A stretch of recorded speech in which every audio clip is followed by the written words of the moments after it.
अऊज़ु बिल्लाहिस्समीइल अलीम मिनश्शैतानिर्रजीम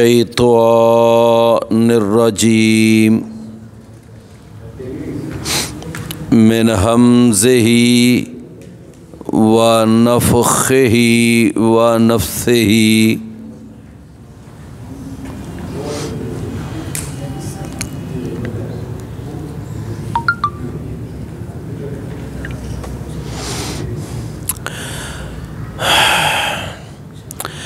फ़ला सद्दक़ वला सल्ला वलाकिन कज़्ज़ब व तवल्ला।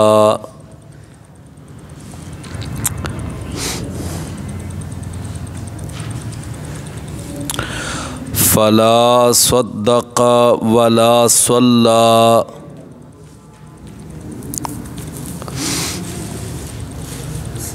वालेकुम जज़ाकल्लाहु खैर जज़ाकल्लाह।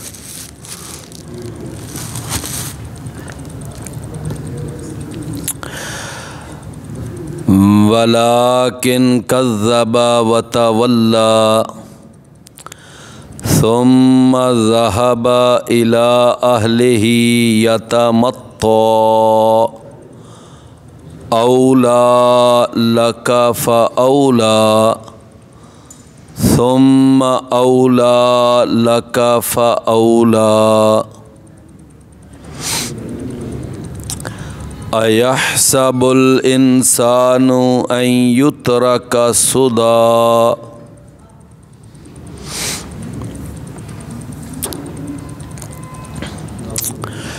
फ़ला सद्दक़ वला सल्ला।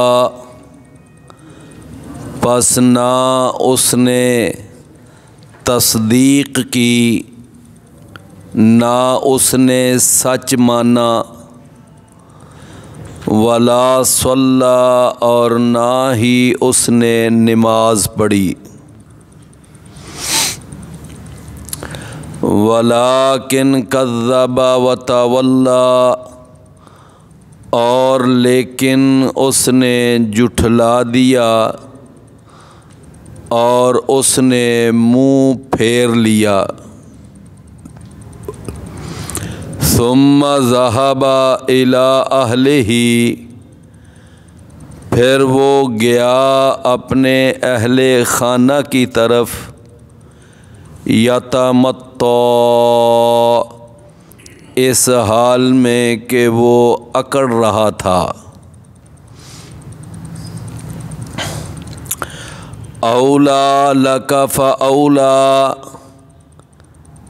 ए इंसान तेरे लिए यही ज़्यादा बेहतर है, बस तेरे लिए यही ज़्यादा बेहतर है, यानी अकड़ कर चलना। सुम्मा औला लक फ़औला फिर ये अकड़ कर चलना ही ज़्यादा बेहतर है तेरे लिए, बस ये ही ज़्यादा बेहतर है।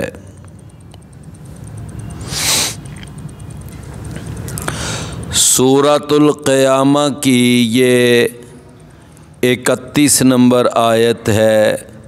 फ़ला सद्दक़ वला सल्ला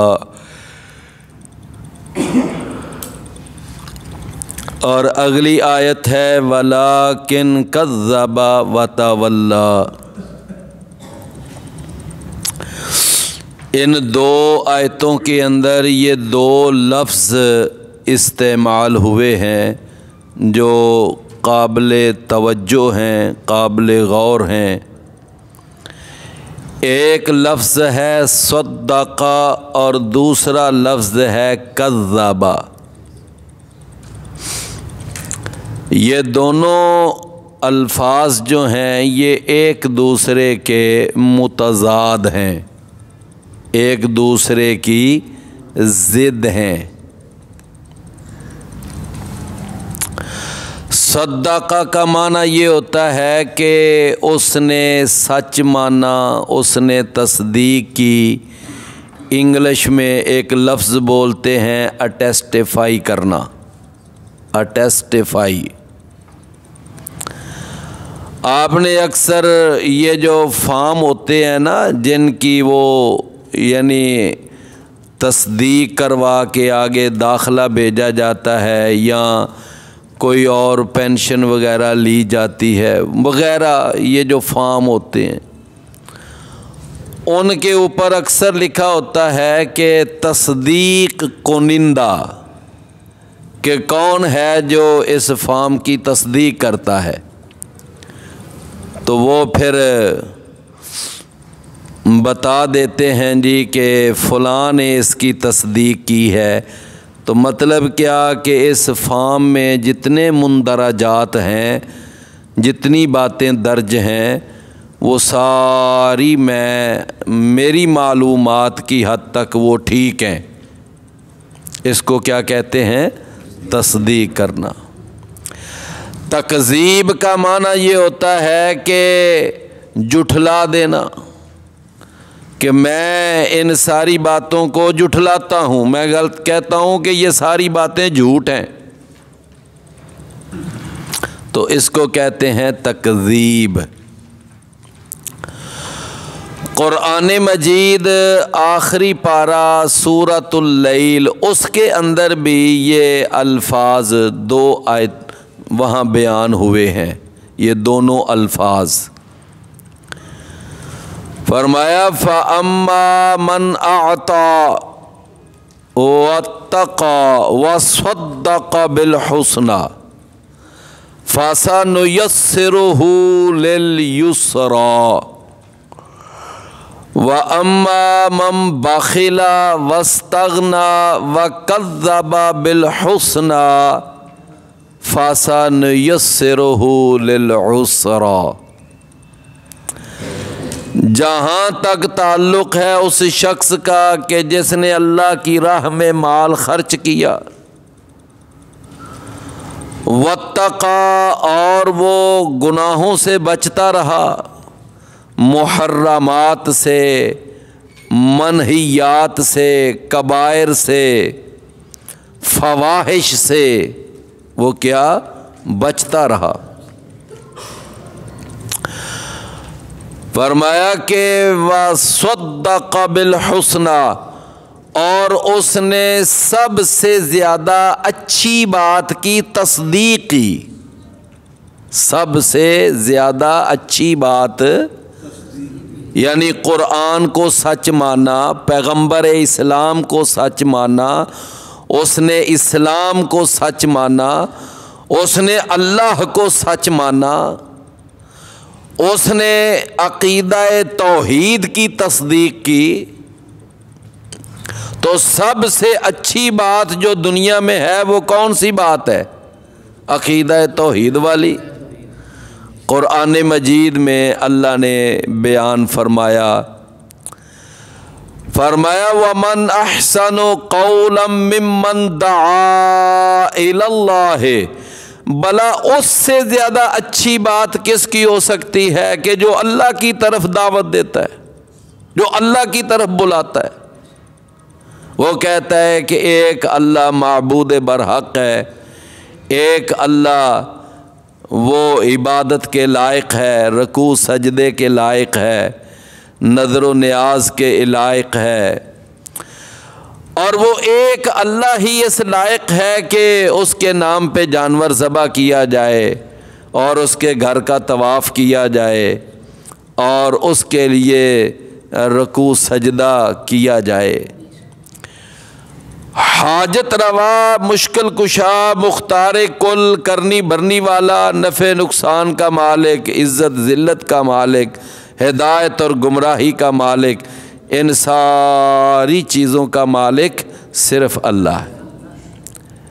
जिसने अपनी ज़ुबान से ये दावत दी ना, वमन अहसनु क़ौलन मिम्मन दआ इलल्लाह, अल्लाह कहते हैं कि इससे ज़्यादा अच्छी बात और किसी की हो ही नहीं सकती। सबसे अच्छी बात इसकी है। लेकिन मेरे भाइयों, आज हम जिस माहौल मुआशरे में हम जी रहे हैं, सबसे ज़्यादा सख्त बात और सबसे ज़्यादा यानी चुभने वाली बात उस आदमी की बात को समझा जाता है जो खालिस अक़ीदा तौहीद बयान करता है। जो लगी लिपटी सी बात कर देना, हाँ ठीक है जी, वो भी ठीक है, अच्छा वो भी ठीक है, वो भी ठीक है, जिसके अक़ीदे के मुताबिक सब ठीक होना, वो मुआशरे में आज बड़ा फिट होता है, बड़ा जचता है। मैंने एक आदमी की एक तकरीर सुनी, ज़्यादा तो नहीं, 15-20 मिनट। मुझे किसी आदमी ने कहा कि जी आएँ जी, मैं आपको एक तकरीर सुनाऊँ, ज़रा देखना क्या तकरीर है उसकी। बड़ी तकरीर करता है। मेरे भाइयों, इसमें कोई शक नहीं कि मुल्क की सतह पर वो बड़ा पॉपुलर है, बड़ा मारूफ है।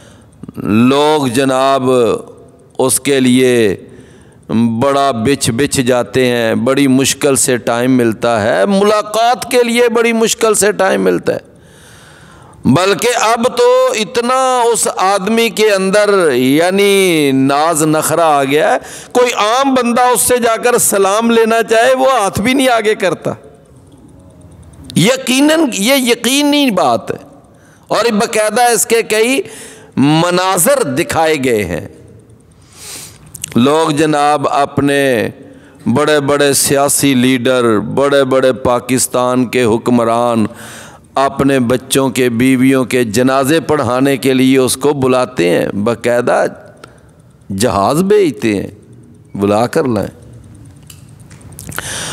तो मुझे वो भाई ने बताया, कहते हैं जी वो तकरीर सुने ज़रा। और वो कौन मुझे सुना रहा है? जो कुरान और हदीस का मानने वाला, कुरान और हदीस का पैरोकार, अपने आप को अहलुल हदीस कहने वाला, कहते हैं जी बड़ी कमाल तकरीर। अच्छा, मैंने कहा अच्छा चलें भाई सुना लें। उसने अपनी कार के अंदर वो जो नहीं होती सीडी वगैरह, तो वो उसने लगाई। तो मैंने 15 मिनट 20 मिनट मैंने उसकी बड़े तहम्मुल से मैंने बात सुनी। तो बाद में मैंने फिर ना, जब उसकी बात, मैंने कहा बस अब इतनी काफ़ी है, तो अब ज़रा मेरी भी बात सुन लें। मैं बड़े गौर से उसकी तकरीर सुनता रहा।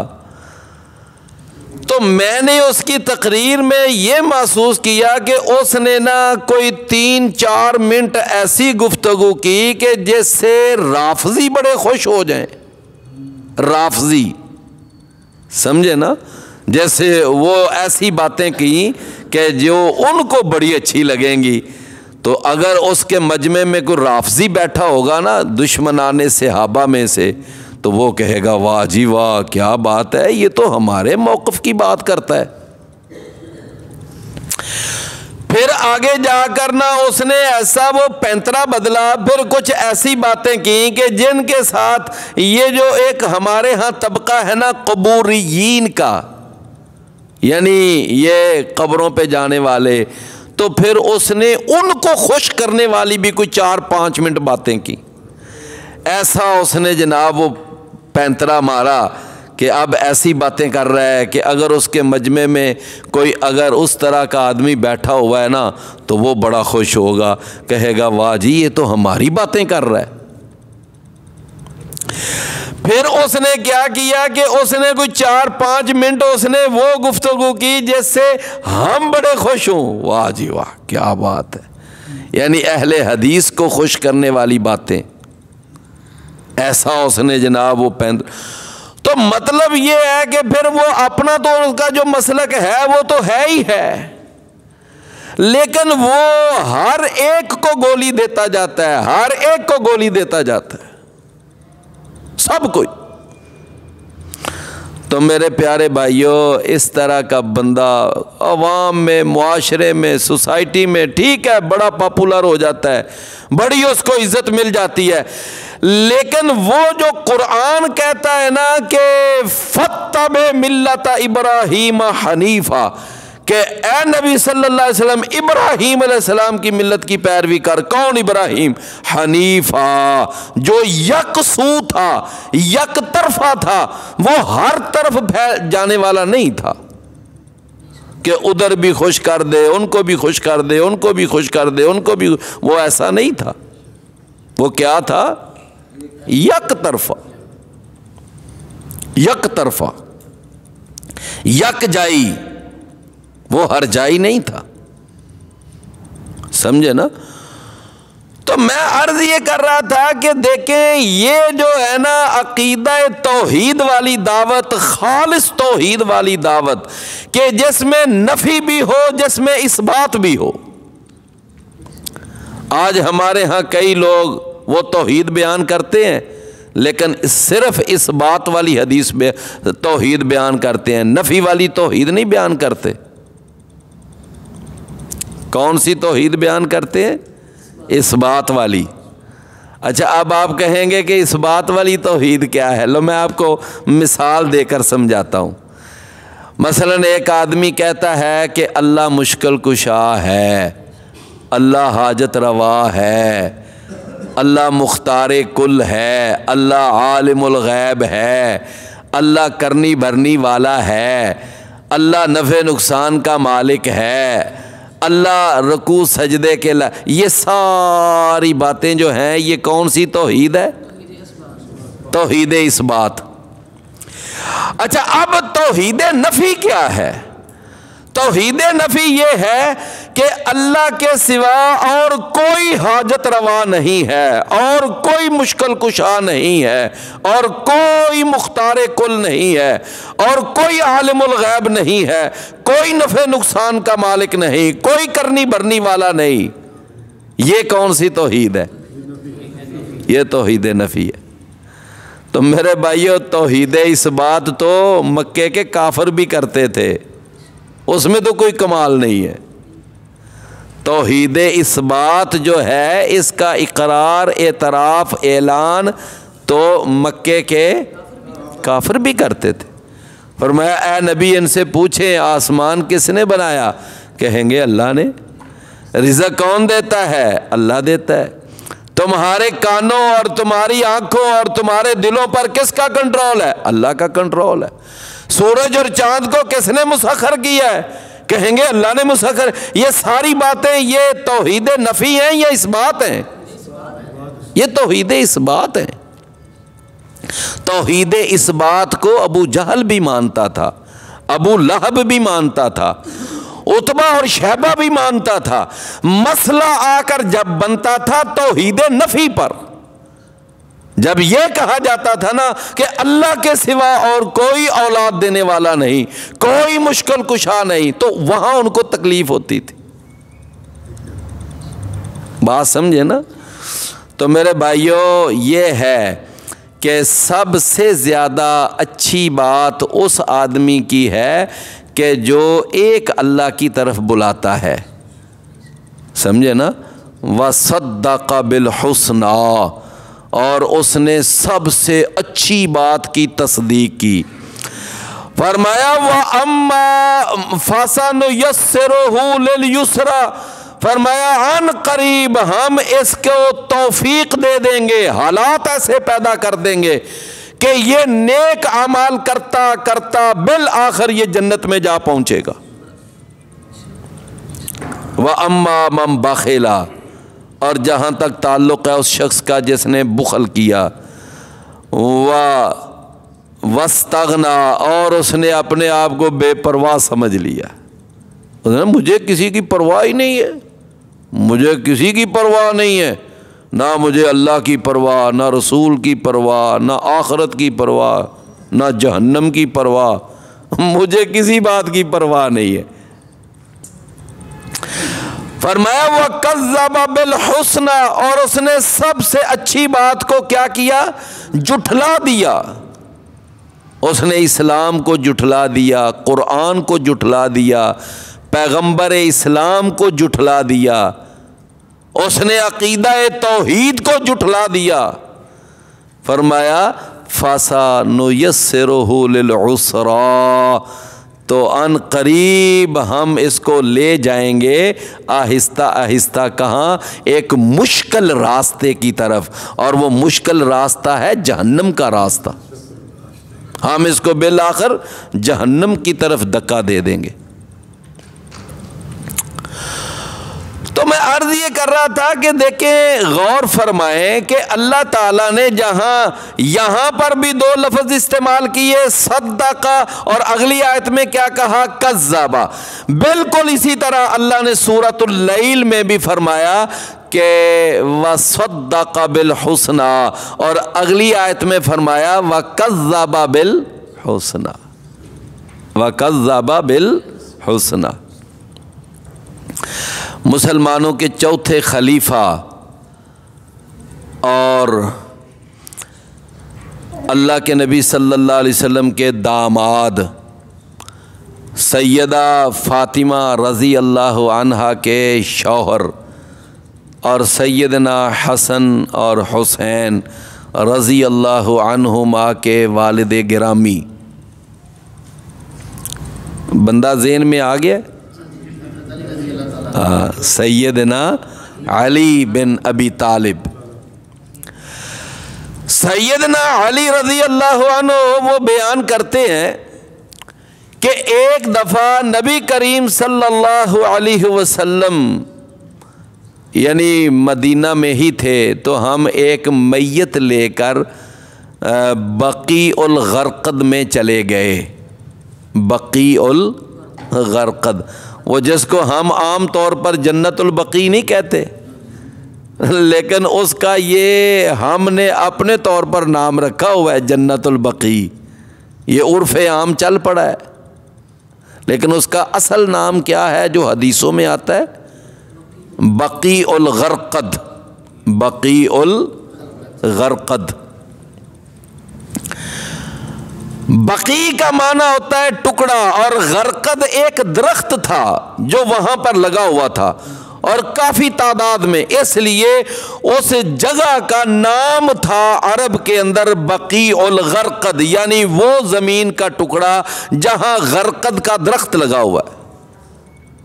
तो बाद में जब वहां सहाबा किराम दफन हुए तो उस जगह का नाम क्या रख दिया गया? आहिस्ता आहिस्ता जन्नतुल बकी। अब लोगों के सामने बकीउल गरक़द कहें तो लोगों को ज़हन में नहीं आता, जन्नतुल बकी कहें तो फट ज़हन में आ जाती है वो जगह। तो सैयदना अली बिन अबी तालिब कहते हैं कि हम एक मैयत लेकर बकीउल गरक़द चले गए। थोड़ी देर ही गुजरी तो नबी करीम सल्लल्लाहु अलैहि वसल्लम भी वहाँ तशरीफ़ ले आए। तो आप के हाथ में एक छड़ी थी और छड़ी के साथ ना आप वहाँ बैठ गए, तो आप छड़ी के साथ वो ज़मीन को कुरेद रहे थे।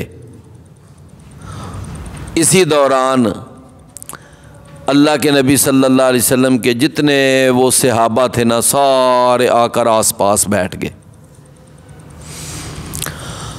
तो नबी करीम सल्लल्लाहु अलैहि वसल्लम ने ना उस मौके पर जो छोटा सा मुख्तसर सा जामे सा दर्स दिया सहाबा को, आपने फरमाया कि ऐ मेरे साथियों, तुम में से हर शख्स जो है ना, तुम में से हर शख्स उसका जो आखिरी ठिकाना है ना, वो अल्लाह ने लिख दिया है कि इस शख्स ने जन्नत में जाना है या इस शख्स ने जहन्नम में जाना है। तुम में से हर शख्स का ठिकाना अल्लाह ने लौहे महफूज में लिख दिया है कि फ़लाँ जो है वो जन्नत में जाएगा या फ़लाँ जो है वो कहाँ? जहन्नम में जाएगा। फरमाया अल्लाह ताला ने ये भी लिख दिया है कि ये इंसान जो है ये बिल आखिर बदबख्त होगा या खुशबख्त होगा। भाई अगर जन्नत में चला गया तो खुशबख्त, अगर जहन्नम में चला गया तो बदबख्त। अल्लाह अकबर। एक आदमी उठा, अर्ज़ करने लगा कि अल्लाह के नबी अगर ऐसी बात है तो फिर हम अपने उस लिखे हुए के मुताबिक हम तवक्कुल और भरोसा ना कर लें, फिर जो जहाँ का होगा तो फिर वो वहाँ चला जाएगा। जब अल्लाह ने जो लिख दिया है तो फिर हम उसके मुताबिक भरोसा करके बैठ जाते हैं। ये नमाज पढ़ना, ये रोज़ा रखना, ये ज़कातें देना, ये तिलावतें, ये जिहाद, ये सारा, तो फिर इसका क्या फ़ायदा है? कोई बात आप समझ रहे हैं ना? कितना अहम सवाल है ना? अहम सवाल। तो नबी करीम सल्लल्लाहु अलैहि वसल्लम ने फरमाया कि इअमलू, ऐ मेरे सहाबा तुमने अमल करना नहीं छोड़ना, तुमने अमल करना नहीं छोड़ना। मेरे भाइयों, शिफा किसके पास है? कौन देता है शिफा? अल्लाह देता है। लेकिन उस शिफा के लिए दवाई खाना ये क्या है? ये एक सबब है। दवाई खाएं, अल्लाह शिफा दे दे तो ये दवाई एक सबब बन गई, और अगर दवाई खाने के बावजूद अल्लाह ना शिफा दे तो ये तकदीर है। अगर दवाई खाने से शिफा मिल जाए तो ये भी तकदीर है। अल्लाह ने लिखा हुआ था ये दवाई खाएगा, ये ठीक हो जाएगा। अल्लाह ने लिखा हुआ था ये दवाई खाएगा, लेकिन फिर भी ठीक नहीं होगा। क्यों? इसलिए कि अल्लाह ताला को हर चीज़ के अंजाम का पता है, उसके इल्म में है, उसका इल्म अज़ली है, उसका इल्म अबदी है। एक चीज़ अगर मार्ज़े वजूद में ना भी आई हो तो अल्लाह को पहले ही पता होता है उसका। अल्लाह का ये इल्म है, वो मा काना व मा यकूनो का इल्म जानता है। लेकिन अल्लाह के सिवा ये इल्म किसी नबी या किसी वली, किसी पीर या पैगंबर के पास नहीं, किसी के पास भी नहीं। तो खैर, नबी करीम सल्लल्लाहु अलैहि वसल्लम ने क्या फरमाया? जब एक आदमी ने कहा कि हम फिर अपनी उस तकदीर पर ही, लिखे हुए पर ही हम भरोसा ना कर लें, बस फिर उसी पर भरोसा करके बैठ जाते हैं, ये अमल छोड़ देते हैं, नमाजें, वुज़ू, ये सारी तहज्जुदें, इशराक, ये फिर क्या मकसद है इनका? तो नबी सल्लल्लाहु अलैहि वसल्लम ने क्या फरमाया? फरमाया इअमलू, तुम अमल करते रहो, अमल करते रहो। फरमाया कि हर आदमी जो है वो, उसके लिए वो अमल आसान कर दिया जाएगा जिसके लिए जो उसका फाइनल ठिकाना है ना, उसके लिए वो अमल आसान कर दिया जाएगा। अल्लाह उसको उन आमाल की तौफीक दे देगा। क्या दे देगा? तौफीक। कि एक आदमी ने अगर जन्नत में जाना है ना, तो अल्लाह ताला उसके लिए वो आमाल आसान कर देगा जिन आमाल की वजह से वो कहाँ चला जाएगा? जन्नत में। और जिसने अल्लाह के इल्म के मुताबिक लिखा हुआ है ना कि ये जहन्नम में जाएगा, और अल्लाह ताला ने भी इसलिए नहीं लिखा कि ये जहन्नम में जाए, हर किसी ने जाना अपने यानी इख्तियार के मुताबिक किए हुए अमल के साथ है।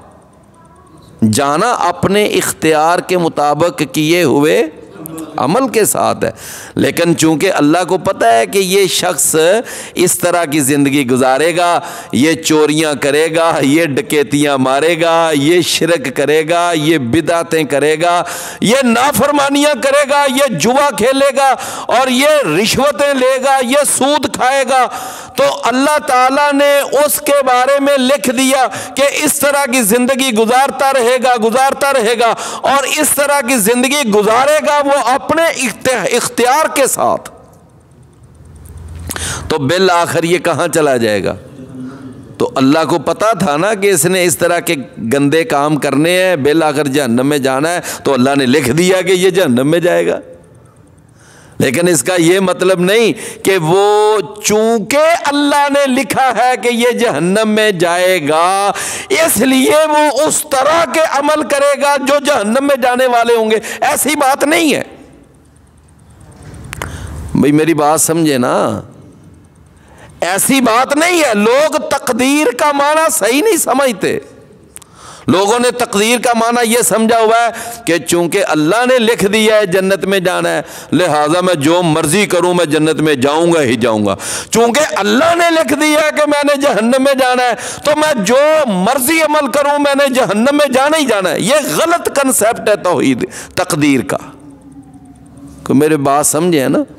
हाँ, अल्लाह इतना ज़रूर करता है कि अगर किसी के अंदर जन्नत में जाने की तड़प हो, जन्नत में जाने का जज्बा हो, जन्नत में जाने का शौक़ हो और उसका इरादा हो तो अल्लाह क्या कर देता है, फिर उसके लिए वो आमाल आसान कर देता है कि जिन आमाल की वजह से वो जन्नत में चला जाता है। इसी तरह जिस आदमी का इरादा ही ना हो जन्नत में जाने का, उसका इरादा ही नहीं है जन्नत में जाने का, सोच ही कोई नहीं है उसके दिल में, उसके दिमाग में कोई कंसेप्ट ही नहीं है। बस वो ये समझता है कि मैं जानवर की तरह दुनिया में आया हूँ, मेरा काम सिर्फ जानवर की तरह रोटी खाना, पानी पीना, बच्चे पैदा करना, पिकनिकें मनाना, सुबह शाम, सुबह से लेकर शाम तक कारखाने में जाना, दुकान पे बैठना, और मेरा कोई काम नहीं है। बस वो इसी को अपनी ज़िंदगी समझता है। ना उसको नमाज का पता, ना उसको रोज़े का पता, ना तिलावत का पता, ना जिहाद का पता, उसको किसी दीन के अमल की तरफ उसकी तवज्जो ही नहीं। तो बिल आखिर क्या होता है, वो इस तरह की बेअमली बदअमली वाली जिंदगी गुजारता रहता है, बिल आखिर वो जहन्नम में जा गिरता है।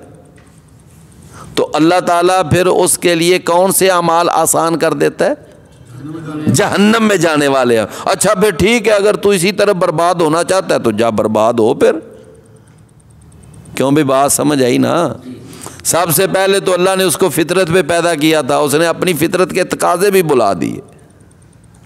फितरत का तकाजा था कि इंसान गुनाह से बचता, नेकी की तरफ आता। तो मेरे प्यारे भाइयों, समझ आ गई ना बात की? नबी सल्लल्लाहु अलैहि वसल्लम ने कैसा खूबसूरत जवाब दिया उस सहाबी का कि जिसने कहा फिर हम ये नमाजें छोड़ ना दें, फिर हम ये रोज़े छोड़ ना दें। तो आपने फरमाया ना, अमल जारी रखो। अगर तुम अहले सआदत में से हो तो अल्लाह तुम्हारे लिए अहले सआदत वाले आमाल आसान कर देगा, और अगर तुम अहले शकावत में से हो तो अल्लाह तुम्हारे लिए अहले शकावत वाले आमाल आसान कर देगा। समझे ना? और फिर अल्लाह के नबी ने ये आयत पढ़ी, फ़अम्मा मन आता वत्तक़ा वसद्दक़ बिल हुस्ना फ़सनुयस्सिरुहु लिल युस्रा व अम्मा मन बख़िला वस्तग़ना वकज़्ज़ब बिल हुस्ना फ़सनुयस्सिरुहु लिल। फरमाया फ़ला सद्दक़ वला सल्ला वलाकिन कज़्ज़ब व तवल्ला सुम्मा ज़हबा, फिर वो गया इला अहलिही, अपने अहल की तरफ, यतमत्ता, इस हाल में कि वो बड़ा अकड़ रहा था। क्या कर रहा था? अकड़ता हुआ, इतराता हुआ, बड़े घुमंड के साथ। अल्लाह को आकड़ पसंद है? अल्लाह को तकब्बर पसंद है ना। मेरे भाइयों, नबी सल्लल्लाहु अलैहि वसल्लम ने फरमाया कि जिसके दिल के अंदर एक राई के दाने के बराबर भी तकब्बर होगा वो जन्नत में नहीं जाएगा। सहाबा ने अर्ज किया, अल्लाह के रसूल, क्या ये अच्छे कपड़े पहन लेना, अच्छा जूता पहन लेना, क्या ये भी तकब्बर में शामिल है?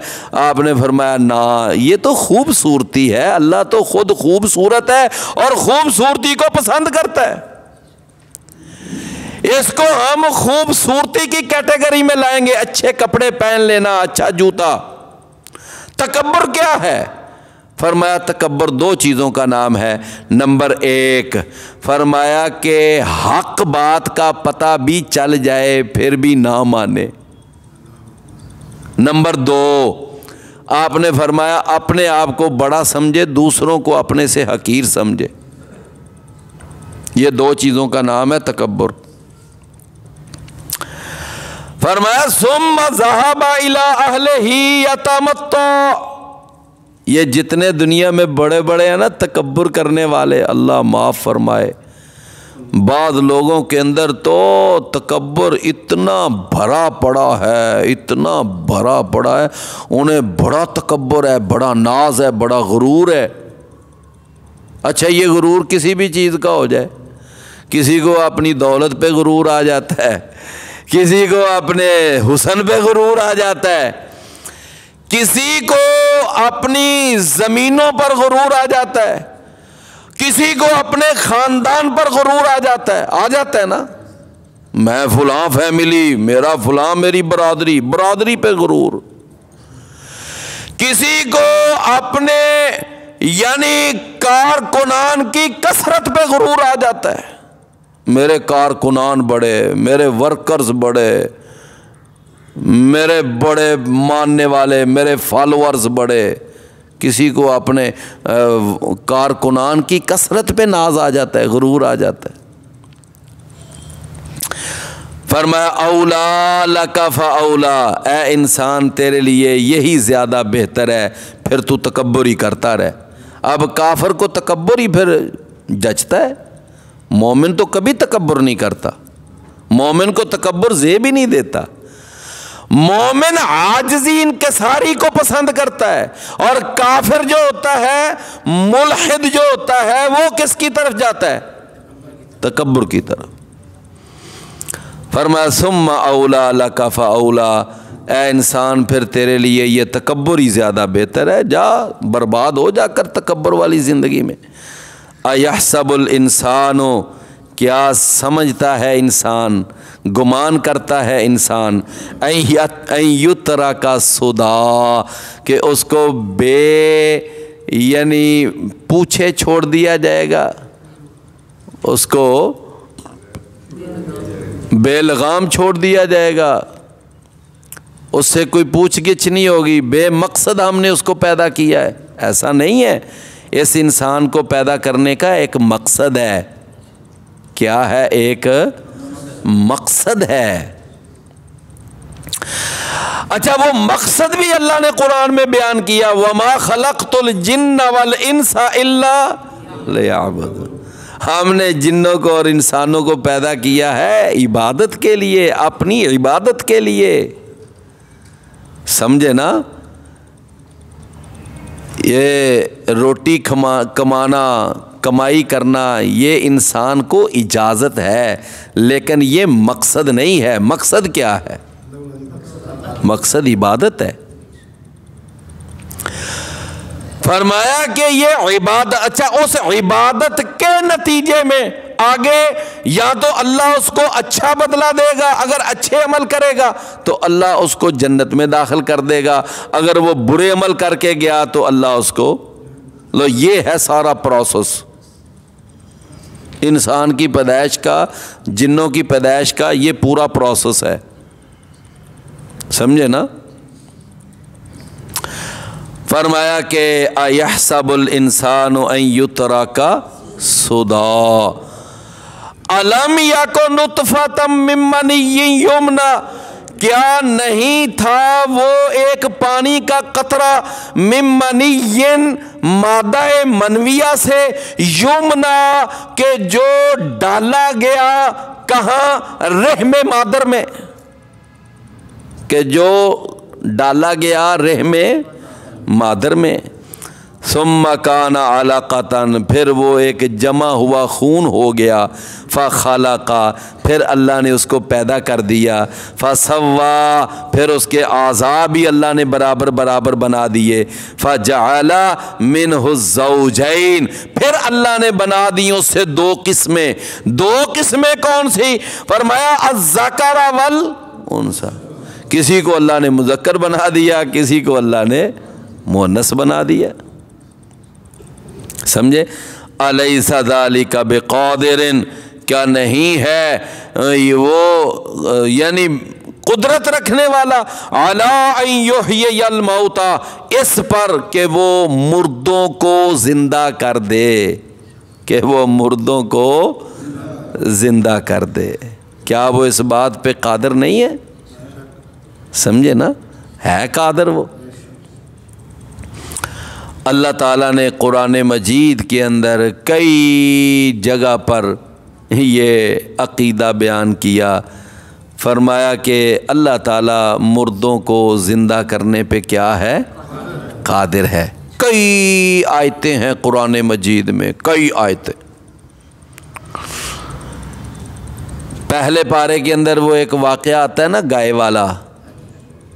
वाला वाक़या आता है कि वो एक आदमी ने अपने चचा को कत्ल कर दिया, रो पीट रहा है, शोर मचा रहा है, ड्रामा। तो जनाब मूसा अलैहिस्सलाम के पास ये केस आ गया। कहने लगे मैंने अल्लाह से दुआ की है कि या अल्लाह ये हमारा केस हल कर दे। तो अल्लाह ने कहा एक गाय ज़बह करो। असल बात क्या थी, वो गाय के पुजारी थे ना, तो अल्लाह चाहता था कि जब अपने हाथ से ये गाय ज़बह करेंगे ना तो इनको समझ आ जाएगी कि ये अगर माबूद होती तो हमारे हाथों ज़बह होती। क्यों भाई? अच्छा, अल्लाह ताला देख लें, वैसे अक्ल जब कोई बंदा इस्तेमाल करता है तो बात तो समझ आ जाती है। अब एक कोई पीर मर जाए, दुनिया से चला जाए, तो उसके मुरीद अपने हाथों उसको ज़मीन में दफन करते हैं कि नहीं? अच्छा, वो पीर जब बाहर होता है तो इतना बेबस होता है कि वो अपना हाथ नहीं हिला सकता, अपनी उंगली नहीं हिला सकता, अपनी आंख नहीं झपक सकता, अपनी टांग दूसरी टांग के करीब नहीं कर सकता। समझे ना? उसको जनाब उसके कपड़े कैंची के साथ काट कर उतारे जाते हैं और फिर उसके बाद उसके ऊपर पानी के डूंगे डाल कर और फिर उसको गुस्ल दिया जाता है, फिर कफन पहनाया जाता है।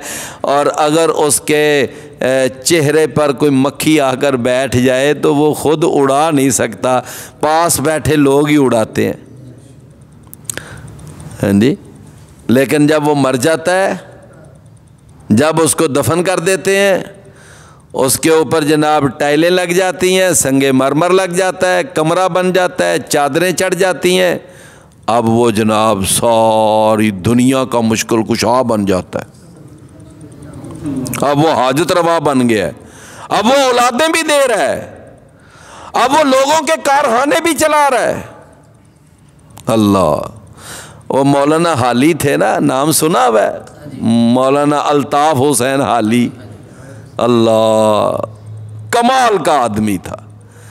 उसने अपनी शायरी के अंदर एक शेर कहा था कि जो करवट बदलना नहीं जानते हैं हम उन्हें मुश्किल कुशा मानते हैं। जो करवट बदलना, हाँ, वो अपनी करवट नहीं बदल सकता, लेकिन हमने उनको क्या बना दिया? मुश्किल कुशा, हाजत रवा।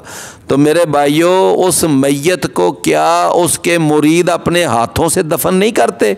तो फिर अक्ल में बात क्यों नहीं आती कि अगर ये हमारा मुश्किल कुशा होता तो हमारे हाथों ज़मीन पे दफन होता? अल्लाह ने यही बात बनी इसराइल को समझाने के लिए कि अगर ये गाय मुश्किल कुशा होती, ये माबूद होती, तो फिर तुम्हारे हाथों ज़बह होती। तो फरमाया गाय ज़बह करो।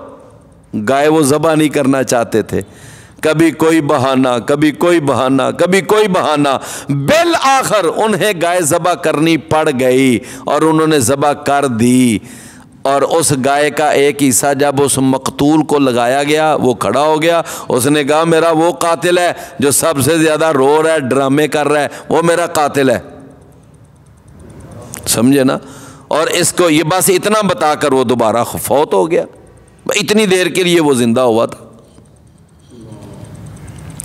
अल्लाह ताला ने ये सारा वाक़या बयान करके तो आगे पता है फिर क्या कहा? सूरह अल बकरा, कज़ालिका युह्यिल्लाहुल मौता, कज़ालिका युह्यिल्लाहुल मौता।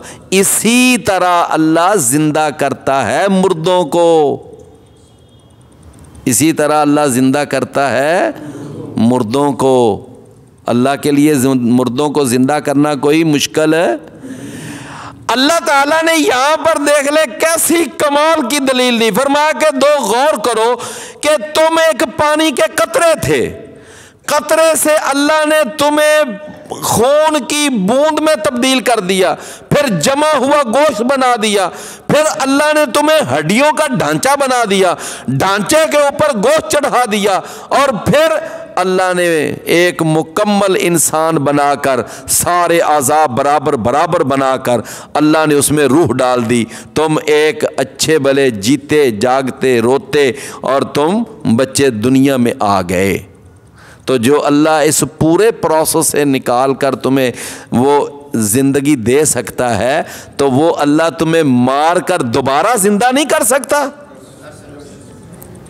कोई भी काम पहली दफ़ा करना ज़्यादा मुश्किल होता है कि दूसरी दफ़ा? है जी, पहली दफ़ा काम ज़्यादा मुश्किल होता है। फरमाया अलैसा ज़ालिका बिक़ादिरिन अला अन युह्यियल मौता।